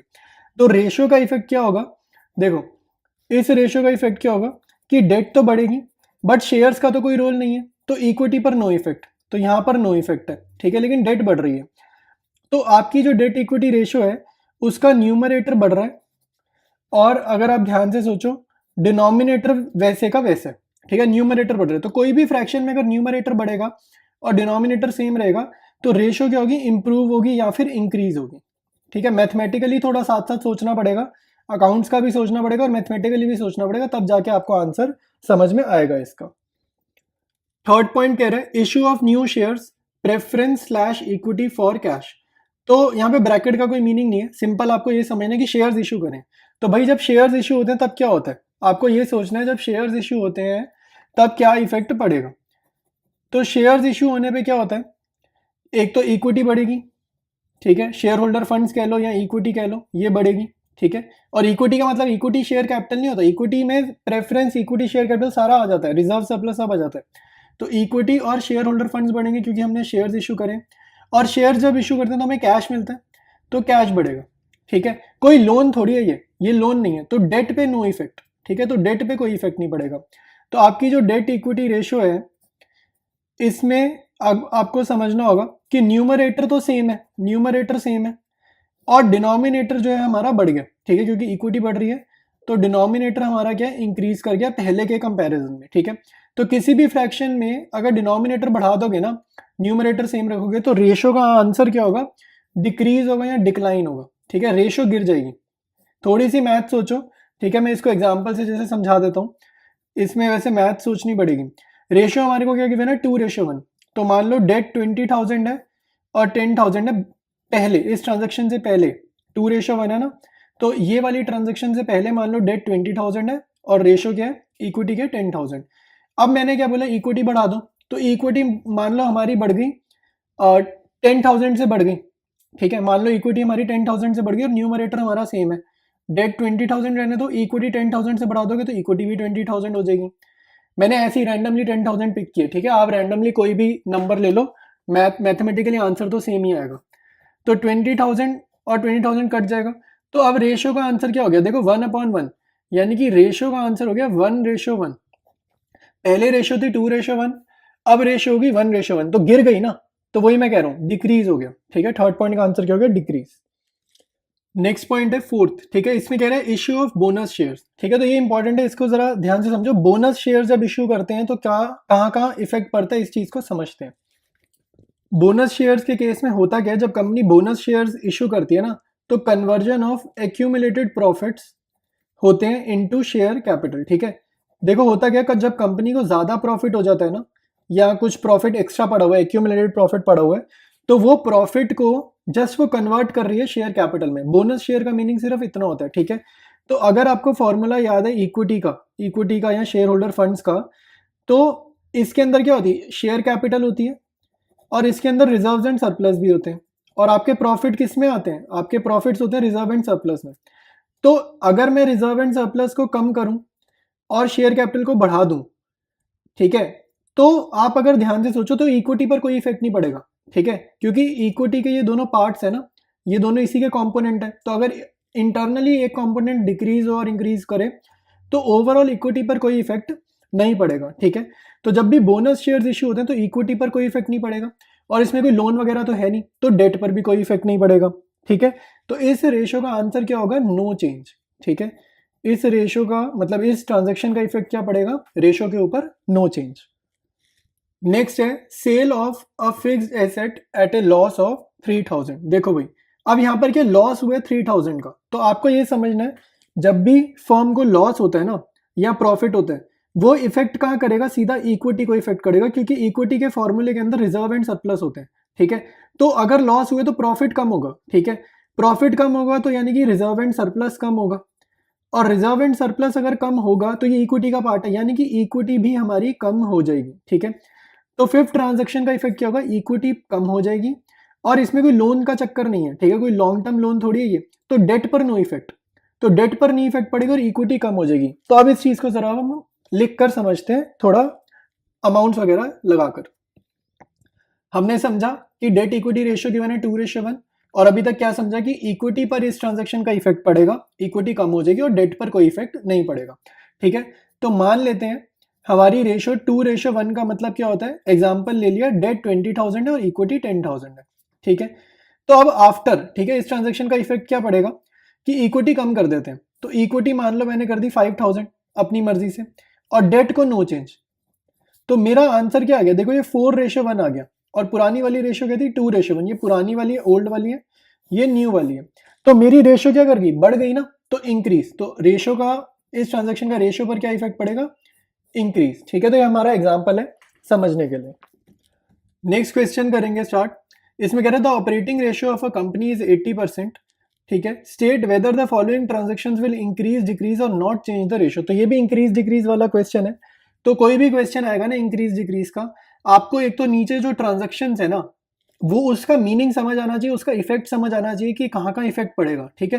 फिर ऊपर चाहे रेशियो बदल जाए आप सॉल्व कर सकते हो, ठीक है। लेकिन नीचे जो ट्रांजेक्शंस है ना उनका इफेक्ट बिल्कुल समझ आना चाहिए कि कहाँ पर इफेक्ट पड़ेगा।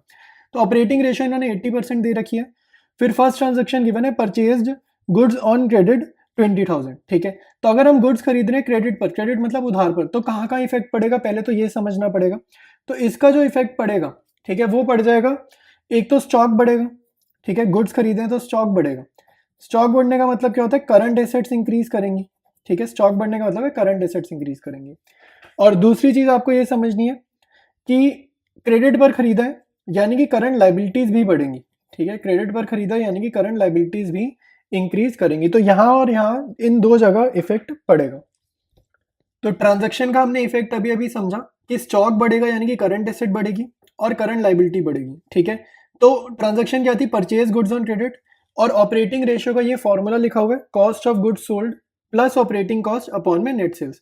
तो आपको ये समझना है करंट एसेट और करंट लाइबिलिटी का इस फॉर्मूले पे कहाँ कहाँ इफेक्ट पड़ रहा है और उस हिसाब से हम इंक्रीज डिक्रीज समझ लेंगे, ठीक है। तो यहाँ पर देखो स्टॉक बढ़ रहा है, कुछ अगर हमने खरीदा है ट्रांजेक्शन के परचेज गुड्स ऑन क्रेडिट, ठीक है। तो गुड्स खरीदे हैं तो एक तो हमारी क्या बढ़ रही है, परचेजेस बढ़ रही है, ठीक है। तो हमारी परचेजेस बढ़ रही है यानी कि कॉस्ट ऑफ गुड्स सोल्ड पर इफेक्ट पड़ सकता है, ठीक है। लेकिन क्योंकि जितना भी हमने स्टॉक खरीदा है, ठीक है, कहीं पर इंफॉर्मेशन नहीं कि वो बिक गया, तो जो आपने स्टॉक खरीदा है ना वो मान के चलना वो क्लोजिंग स्टॉक का भी पार्ट बन जाएगा, ठीक है। जो स्टॉक आपने खरीदा है वो क्लोजिंग स्टॉक का भी पार्ट बन जाएगा, क्योंकि क्लोजिंग स्टॉक क्या होता है कि जो गुड्स हमने खरीदे हैं बट वो अभी तक सोल्ड आउट नहीं है, अनसोल्ड गुड्स होते हैं, ठीक है। तो अगर आपने गुड्स खरीदे हैं तो परचेजेस भी बढ़ेंगी, क्लोजिंग स्टॉक भी बढ़ेगा, ठीक है।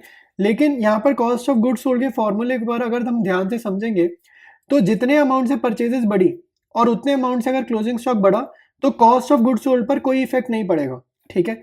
इस पर इफेक्ट इसलिए नहीं पड़ेगा क्योंकि क्लोजिंग स्टॉक ना माइनस हो रहा है, तो जितने से परचेजेस बढ़ेंगे उतने से क्लोजिंग स्टॉक बढ़ रहा है तो वो माइनस होकर कट जाएगा, नलीफाई हो जाएगा, ठीक है।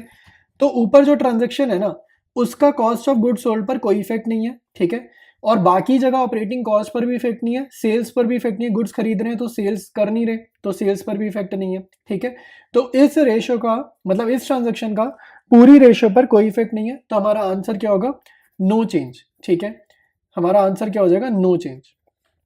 नेक्स्ट ट्रांजेक्शन है पेड वेजेस, ठीक है। पेड वेजेस आपको समझना होगा, पेड वेजेस का जो इफेक्ट है ना वो डायरेक्टली पड़ेगा कॉस्ट ऑफ गुड्स सोल्ड पे, ठीक है। कॉस्ट ऑफ गुड्स सोल्ड पर इसलिए पड़ेगा क्योंकि इसका फॉर्मूला क्या था, opening stock plus purchases plus direct expenses minus closing stock, ठीक है, माइनस क्लोजिंग स्टॉक। तो जो पेड वेजेस है, ठीक है, ये वेजेस क्या है, डायरेक्ट एक्सपेंस है, तो यानी कि जो डायरेक्ट एक्सपेंस है ये बढ़ेगा। तो अगर डायरेक्ट एक्सपेंस बढ़ेगा तो overall cost of goods sold बढ़ेंगे, कॉस्ट ऑफ गुड्स सोल्ड बढ़ेंगे तो जो हमारा रेशियो है, ठीक है, ऑपरेटिंग रेशियो है, इसमें ऑपरेटिंग कॉस्ट बढ़ जाएगा, न्यूमरेटर बढ़ जाएगा, ठीक है। आई बात समझ में कि नहीं आई, ठीक है। इसमें ऑपरेटिंग कॉस्ट बढ़ जाएगा ना, न्यूमरेटर बढ़ेगा। तो अगर किसी रेशियो में न्यूमरेटर आपका बढ़ रहा है पहले से और डिनोमिनेटर सेल्स पे कोई इफेक्ट नहीं है, डिनोमिनेटर सेम है पहले जैसा, तो ओवरऑल रेशियो क्या करेगी, इंप्रूव कर जाएगी, ठीक है। क्योंकि खाली न्यूमरेटर बढ़ा डिनोमिनेटर से सेम रहा, तो मैथमेटिकली कोई भी फ्रैक्शन का न्यूमरेटर बढ़ाओगे डिनोमिनेटर सेम रखोगे तो ओवरऑल रेशियो क्या करेगी, इंप्रूव कर जाएगी। नेक्स्ट रेशियो है, थर्ड ट्रांजेक्शन हमें गिवन है, रिडीम्ड 8,000 रुपीज 9% डिबेंचर्स, ठीक है। देखो हम डिबेंचर्स जब पे ऑफ करते हैं ना, आपको क्या समझना है, पहले तो इसका इफेक्ट समझते हैं पड़ेगा कहाँ, फिर हम देखेंगे हमारी रेशियो में कहाँ इफेक्ट इसका पड़ेगा। तो जब भी हम डिबेंचर्स पे ऑफ करते हैं ना, इसको बोलते हैं current maturities of long term debts, ठीक है। तो आप एक तो ये चीज याद रखना, डिबेंचर्स होती है लॉन्ग टर्म लायबिलिटी, लेकिन जब हम इनको पे करते हैं ना, जब इनको रिडीम करते हैं, मतलब पब्लिक को या जो भी डिबेंचर होल्डर है, लाइक पैसा जब हम वापस करते हैं ना तो उसको बोलते हैं current maturities of long term debt, ठीक है। तो आप पैसा वापस कर रहे हो और पैसे वापसी करने को कैटेगराइज करा हुआ है करंट लायबिलिटी में, ठीक है, यानी कि आप एक करंट लायबिलिटी पे कर रहे हो। तो जब भी रिडीम हो रहे हैं डिबेंचर्स तो हमारी करंट लायबिलिटी कम हो रही है और दूसरा इफेक्ट का पड़ रहा है कैश के ऊपर, ठीक है। कैश हमारा कम हो रहा है क्योंकि हम पैसे वापस कर रहे हैं, अपना एक कर्जा उतार रहे हैं, ठीक है। तो जो हमारी चल रही है ना ऑपरेटिंग रेशो, उसमें इस ट्रांजैक्शन का कहीं पर भी इफेक्ट नहीं है। तो जो हम रेशो समझ रहे हैं इसमें नो चेंज आंसर होगा, क्योंकि कहीं पर भी हमारी रेशो में करंट लायबिलिटी और कैश का रोल नहीं है, ठीक है। नेक्स्ट ट्रांजैक्शन है सोल्ड गुड्स 50,000 फॉर कैश। तो पहले तो हम इसका इफेक्ट देखते हैं। देखो जब गुड्स बेचे जाएंगे, ठीक है, सेल कर रहे हैं, तो यानी कि रेवेन्यू फ्रॉम ऑपरेशंस पर इफेक्ट पड़ रहा है, आरएफओ बोलते हैं, या फिर इसी को हम क्या बोलते हैं, नेट सेल्स बोलते हैं। तो जब हम गुड्स बेच रहे हैं तो हमारी सेल्स बढ़ गई, ठीक है, गुड्स बेचे तो सेल्स बढ़ गई, तो सेल्स पर इफेक्ट पड़ेगा 50,000 का, ठीक है। और दूसरा इफेक्ट आपको ऐसे समझना, जब हम गुड्स बेचते हैं ना तो हमारा क्लोजिंग स्टॉक कम हो रहा है, ठीक है। आपको ये समझना है क्लोजिंग स्टॉक का मीनिंग क्या होता है। क्लोजिंग स्टॉक होता है गुड्स अनसोल्ड, ठीक है। तो क्लोजिंग स्टॉक का मीनिंग होता है गुड्स अनसोल्ड, कि जो हमारे गुड्स नहीं बिके वो हमारे बच गए, और जो बच गया गुड्स उसी को क्लोजिंग स्टॉक बोलते हैं। तो अगर आपने गुड्स बेच दिए तो आपने अपना क्लोजिंग स्टॉक कम कर दिया, ठीक है। तो जितने आपने गुड्स बेचे उतने से आपने अपना क्लोजिंग स्टॉक कम कर दिया, ठीक है। और क्लोजिंग स्टॉक का इफेक्ट कहाँ पड़ेगा, इसका इफेक्ट पड़ता है, क्लोजिंग स्टॉक का इफेक्ट पड़ता है on cost of goods sold, क्योंकि कॉस्ट ऑफ गुड्स सोल्ड के फॉर्मूले में होता है ना opening stock plus purchases plus direct expenses minus closing stock. तो क्लोजिंग स्टॉक वहां पर होता है, ठीक है। तो कॉस्ट ऑफ गुड्स सोल्ड पर इफेक्ट पड़ेगा। तो क्लोजिंग स्टॉक कम हो गया और नेट सेल्स आपकी बढ़ गई, ठीक है। तो आपको ये समझना है कि इसका जो इफेक्ट पड़ेगा ना, इसका जो इफेक्ट पड़ेगा वो क्या पड़ेगा, बाय सेम परसेंटेज पड़ेगा, but not by same amount, ठीक है। By same percentage not by same amount, ये चीज आपको पेपर में लिखनी है, ठीक है। आगे समझते हैं, ठीक है, रेशो का आंसर क्या है वो चीज समझते हैं, ठीक है। तो कॉस्ट ऑफ गुड्स सोल्ड का फॉर्मूला लिखेंगे सबसे पहले, opening stock plus purchases plus direct expenses minus closing stock.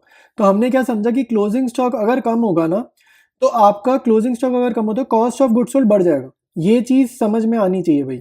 देखो क्लोजिंग स्टॉक क्या हो रहा है, माइनस हो रहा है, तो कोई चीज अगर माइनस कम करें, देखो क्लोजिंग स्टॉक कम करने का मतलब है कि इस फॉर्मूले में से कम आइटम या कम अमाउंट को माइनस करोगे ना, किसी चीज में से कम नंबर को माइनस करोगे तो आंसर ज्यादा आएगा ना पहले के कंपैरिजन में। तो यानी कि कॉस्ट ऑफ गुड्स सोल्ड बढ़ गया, ठीक है। अब हमारा फॉर्मूले में देखो न्यूमरेटर हमारा बढ़ गया क्योंकि कॉस्ट ऑफ गुड्स सोल्ड बढ़ गया, सेल्स डिनोमिनेटर में आते हैं वो डिक्रीज कर गई, ठीक है। सेल्स हमारी डिक्रीज कर गई, यानी कि जो डिनोमिनेटर है वो डिक्रीज कर गया। तो एक चीज बढ़ गई है, एक चीज घट गई है, और बाय सेम परसेंटेज हो रही है काम, ठीक है। सेम अमाउंट नहीं, बाय सेम परसेंटेज हो रही है काम, ठीक है। एक चीज बढ़ गई, एक चीज घट गई, बाय सेम परसेंटेज, इसलिए इसका जो इफेक्ट है पूरी रेशियो पे वो क्या आएगा, नो इफेक्ट, ठीक है, यानी कि नो चेंज। ये चीज आपको, ठीक है, समझ में आ जाएगी। थोड़ा सा ध्यान से समझना इस टॉपिक को। और ये बाय सेम परसेंटेज है, ये कीवर्ड है। अमाउंट अगर सेम अमाउंट से करोगे, इवन एग्जाम्पल के थ्रू करोगे तो आंसर मैच नहीं करेगा, ठीक है। परसेंटेज के थ्रू थोड़ा सोचोगे और एग्जाम्पल के थ्रू इसको मेरी सजेशन रहेगी मत ही करना, ठीक है, क्योंकि एग्जाम्पल के थ्रू ना तुम एग्जाम्पल बना नहीं पाओगे, क्योंकि प्रॉपर डिटेल्स क्वेश्चन में गिवन नहीं कि कॉस्ट प्राइस क्या था। तो कॉस्ट प्राइस नहीं पता तो एग्जाम्पल हम करेक्ट बना नहीं पाएंगे, ठीक है। इसलिए इसको जस्ट समझ समझ के ही लाइक आंसर आपको लिखना है। नेक्स्ट क्वेश्चन देखेंगे, कह रहा है revenue from operation of a firm is 6 lakh rupees, ठीक है। तो रेवेन्यू फ्रॉम ऑपरेशन मतलब नेट सेल्स हो गई 6 लाख की। It's inventory turnover ratio is 3 times. तो इन्वेंट्री टर्नओवर रेशियो दे दिया, इसका मतलब है वो रेशियो का कोई कंपोनेंट पूछ रहा है, रेशियो नहीं पूछ रहा, क्योंकि रेशियो का आंसर तो ऑलरेडी गिवन है। फिर कह रहे हैं if gross profit ratio is 25%, calculates it's opening inventory closing inventory. और फिर कह रहे हैं the opening inventory is 25% of closing inventory. तो ओपनिंग इन्वेंट्री और क्लोजिंग इन्वेंट्री के बीच में एक रिलेशनशिप दे दी। तो जो लास्ट लाइन लिखी है इसकी जरा इक्वेशन फॉर्म करो। ओपनिंग इन्वेंट्री इज, देखो मैं इसकी साथ साथ यहाँ पे इक्वेशन लिख रहा हूँ। ओपनिंग इन्वेंट्री आप लिखोगे, इज का मतलब होता है इक्वल टू, तो इसकी जगह लिखा इक्वल टू, 25% की जगह लिखो आप 25%, परसेंटेज का साइन हटाया तो नीचे 100 आएगा। ऑफ की जगह मैथमेटिकली आता है मल्टीप्लाई, क्लोजिंग इन्वेंट्री की जगह लिख दो क्लोजिंग इन्वेंट्री, ठीक है। तो आपने ऐसे एक इक्वेशन फॉर्म करनी है और इस इक्वेशन को हम बाद में यूज करेंगे क्वेश्चन को सॉल्व करने में, ठीक है। एक तो ये बात समझनी है। दूसरी बात, सेल्स गिवन है, ग्रॉस प्रॉफिट का परसेंटेज गिवन होगा, आपने हमेशा जब भी ऐसा होगा ये फॉर्मूला लिखना है, sales minus cost of goods sold, ठीक है। Sales minus cost of goods sold is equal to gross profit. ये वाला फॉर्मूला याद होना चाहिए, तो बहुत ज्यादा यूज होता है पेपर में। लाइक ये जितने भी हमने क्वेश्चंस करे हैं ना इस सीरीज में PYQs की, ये वाला फॉर्मूला बहुत बार यूज हो रहा है, ठीक है। तो ये तो लर्न होना चाहिए। सेल्स के नीचे सेल्स लिखा 6 लाख का। कॉस्ट ऑफ गुड्स सोल्ड आपको नहीं पता है, ठीक है, कॉस्ट ऑफ गुड्स सोल्ड आपको नहीं पता है, तो इसको हम ले लेंगे x, ठीक है, इसको हम ले लेंगे x। ग्रॉस प्रॉफिट कितना है, गिवन है 25%। 25% किसका, जब भी क्वेश्चन साइलेंट होगा ना आपने परसेंटेज निकाल देनी है सीधा सेल्स के ऊपर, तो सेल्स का 25%, तो 6 लाख का 25% कितना होता है, ये हो जाएगा आपका 1.5 लाख, ठीक है, 1,50,000। तो हमारे पास कॉस्ट ऑफ गुड्स सोल्ड कितना आ जाएगा, कॉस्ट ऑफ गुड्स सोल्ड आ जाएगा 6 लाख, ये 1,50,000 माइनस हो जाएगा, तो हमारे पास कॉस्ट ऑफ गुड्स सोल्ड आ जाएगा 4,50,000, ठीक है, कॉस्ट ऑफ गुड्स सोल्ड आ जाएगा 4,50,000। अब हमें ओपनिंग इन्वेंट्री और क्लोजिंग इन्वेंट्री निकालनी है, तो इन्वेंट्री टर्नओवर रेशियो का फॉर्मूला लिखा, इन्वेंट्री टर्नओवर रेशियो के नीचे लिखा 3, क्योंकि आंसर हमें गिवन है 3 times. Cost of goods sold की जगह उसकी वैल्यू लिखी 4,50,000, अभी अभी हमने कैलकुलेट करी। एवरेज इन्वेंट्री हमें नहीं पता है, ठीक है, तो एवरेज इन्वेंट्री की जगह एवरेज इन्वेंट्री लिख दिया, तो इस इक्वेशन से हमें एवरेज, तो ये लिख दी 1,50,000, ठीक है। तो अभी अभी हमने ये इक्वेशन ऊपर लिखी थी ना क्वेश्चन डिस्कस करते time, opening inventory is equal to 25% into closing inventory, तो इसको सॉल्व करते हैं। तो यहाँ पे हमारे को क्या मिल गया, 4 times opening inventory, 4 times opening inventory is equal to closing inventory, ठीक है। तो इस इक्वेशन को और जो एवरेज इन्वेंट्री की हमें वैल्यू पता है, इसको यूज करके हम ओपनिंग इन्वेंट्री और क्लोजिंग इन्वेंट्री का आंसर निकाल सकते हैं बड़ी इजीली। एवरेज इन्वेंट्री का फॉर्मूला लिखा, opening inventory plus closing inventory divided by 2, तो एवरेज इन्वेंट्री हमने कैलकुलेट करके रखी हुई है 1,50,000, ठीक है। Opening inventory plus closing inventory, देखो ओपनिंग इन्वेंट्री की जगह तो आप लिख दोगे ओपनिंग इन्वेंट्री, और अभी जो हमने इक्वेशन लिखी थी वहां पर हमने क्या लिखा था कि opening inventory is equal to, ठीक है, क्या इक्वेशन थी, क्लोजिंग इन्वेंट्री की जगह हम क्या लिख सकते हैं, 4 टाइम्स ओपनिंग इन्वेंट्री लिख सकते हैं। एक बार इक्वेशन फिर से देखते हैं, ठीक है, क्लोजिंग इन्वेंट्री की जगह हमने 4 टाइम्स ओपनिंग इन्वेंट्री लिखा है, इसकी एक बार इक्वेशन देखते हैं। इस इक्वेशन को यूज करें कि जहां पर भी क्लोजिंग इन्वेंट्री लिखा है उसकी जगह हमने क्या लिख दिया, 4 टाइम्स, मल्टीप्लाई है ना तो टाइम्स, इसका मतलब होता है टाइम्स, तो 4 टाइम्स ओपनिंग इन्वेंट्री वहां पर रिप्लेस करें, तो न्यूमरेटर में आएगा 5 टाइम्स ओपनिंग इन्वेंट्री, ठीक है, न्यूमरेटर में आएगा यहाँ RHS में 5 टाइम्स ओपनिंग इन्वेंट्री, ये 2 इधर डिवाइड हो रहा है उधर जाके मल्टीप्लाई, तो ये हो जाएगा 3 लाख। नेक्स्ट स्टेप में 5 इधर जाके डिवाइड होगा, तो 3 लाख बाय 5 कितना हो जाएगा, 60,000, तो हमारे पास ओपनिंग इन्वेंट्री आ जाएगी 60,000। अगले स्टेप में आप क्लोजिंग इन्वेंट्री निकाल सकते हो, ठीक है, क्लोजिंग इन्वेंट्री कितना है, जो अभी इक्वेशन देखी थी ना हमने जस्ट अभी अभी, तो उस इक्वेशन में ओपनिंग इन्वेंट्री की वैल्यू रिप्लेस कर देंगे, ठीक है। तो closing inventory is equal to 4 times opening inventory था, तो नेक्स्ट स्टेप में 4 इंटू ओपनिंग इन्वेंट्री की जगह यहाँ पर लिख दिया 60,000, तो हमारा आंसर आ जाएगा 2,40,000, ठीक है। तो क्लोजिंग इन्वेंट्री हमारी कितनी आ जाएगी, 2,40,000, ओपनिंग इन्वेंट्री 60,000, और ये क्वेश्चन हमारा कंप्लीट है।